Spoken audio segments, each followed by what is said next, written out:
बाल अधिकार सुनिश्चितताका लागि आवश्यक नीति तथा बजेट विनियोजन गरेर कार्यान्वयन गर्नका निम्ति 5 स्तरका स्थानीय तहले प्रतिबद्धता जनाएका छन्। बालबालिका सम्बन्धी ऐन 2075 अन्तर्गत रहेर बाल अधिकार संरक्षण तथा सम्वर्धन कार्यविधि बनाएर कार्यान्वयन गर्ने स्थानीय तहका जनप्रतिनिधि तथा प्रमुख प्रशासकीय अधिकृतहरूले प्रतिबद्धता नै जाहेर गरेका हुन्। 5 स्तरबाट पालिका खबरदाता गिरिराज बास्कोटाको एक रिपोर्ट। जिल्ला समन्वय समिति 5 स्तरको आयोजना मानवाधिकार मञ्च इलाम र हुकडेक नेपाल 5 स्तरको व्यवस्थापना भएको कार्यक्रममा फिदिम नगरपालिका सहितका स्थानीय तहका प्रमुख उपप्रमुख प्रशासकीय अधिकृत तथा जिल्ला स्थित अन्य सरकारवालाको उपस्थितिमा सम्झौता भएको छ। छलफलमा 4 बुँदे प्रतिबद्धता समेत गरिएको छ।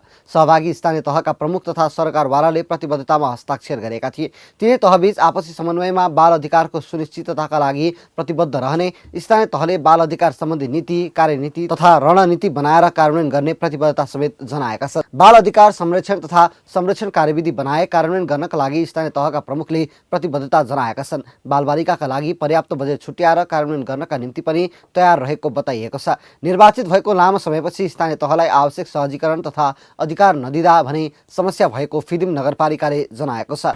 अहिले आएर तपाईको जो पिछडिएको बालबालिकाहरू छन् उनीहरू गाउँमा छन् र उनीहरूले सहज रूपमा चाहिँ शिक्षा लिन पनि पाइरहेको अवस्था छ र जहाँ घराबस्ती छ, जहाँ अलिकति शिक्षित छन् त्यहाँ त प्राइभेट स्कुलहरू खोलेर पनि ती बालबालिकाहरूलाई राहत दिने काम भइरहेको छ भने त्यस्तो पूर्ण कक्षामा बसेका बालबालिकाहरूको निम्ति चाहिँ यो प्रोग्राम अत्यन्तै फलदायी प्रोग्राम हो।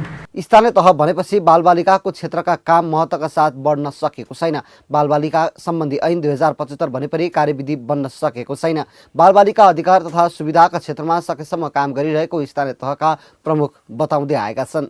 मानव अधिकार विभिन्न सङ्घ संस्थाहरूले विद्यालयमा बाल क्लबको सचेतना कार्यक्रमहरू चाहिँ व्यापक भएका छन्। हाम्रा धेरै गाउँपालिकाका विद्यालयहरूमा सञ्चालन भएका छन्।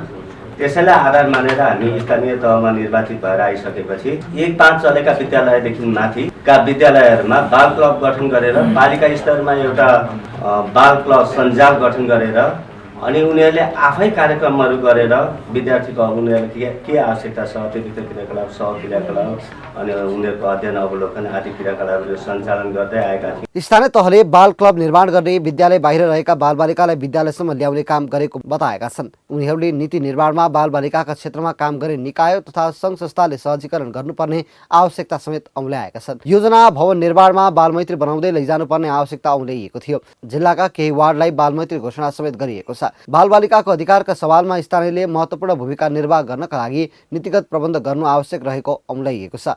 गाउँपालिकाको कार्यपालिकाको सदस्यहरूलाई समेत पनि यो ओरिएन्टेसनको लागि छलफलको लागि चाहिँ यो कार्यक्रम माग गर्न चाहन्छु र कहाँबाट सम्भव हुन्छ हामी आफैले गाउँपालिकासँग पनि बजेट अलोकेट गरेर भए पनि हामी यो कार्यक्रमलाई चाहिँ कार्यपालिकाको बैठकसम्म पनि अथवा गाउँ सकियो भने गाउँसभाकै सदस्यहरूलाई पनि उपस्थित गराएर बजेट अलोकेट गर्नको लागि वडाध्यक्षज्यूहरूलाई हामीले सिलिङ पठाएको हुन्छौँ। त्यो सिलिङ पठाए मध्येबाट बालबालिकाहरूको क्षेत्रमा पनि पठाउँदा हुन्छ, बाटोमा मात्रै हामीले लगानी गर्ने होइन भन्ने सन्दर्भमा चाहिँ उहाँहरूलाई पनि महसुस गराउनको लागि यो तलैसम्म चाहिँ कार्यक्रमलाई ल्याइदिनु हुन पनि म हार्दिक अनुरोध गर्दै राष्ट्रिय बाल अधिकार परिषद बालबालिकाको क्षेत्रमा काम गर्ने अन्य सङ्घ संस्थासँग मिलेर स्थानीय तहले बाल अधिकार संरक्षणका लागि काम गर्नुपर्ने देखिन्छ।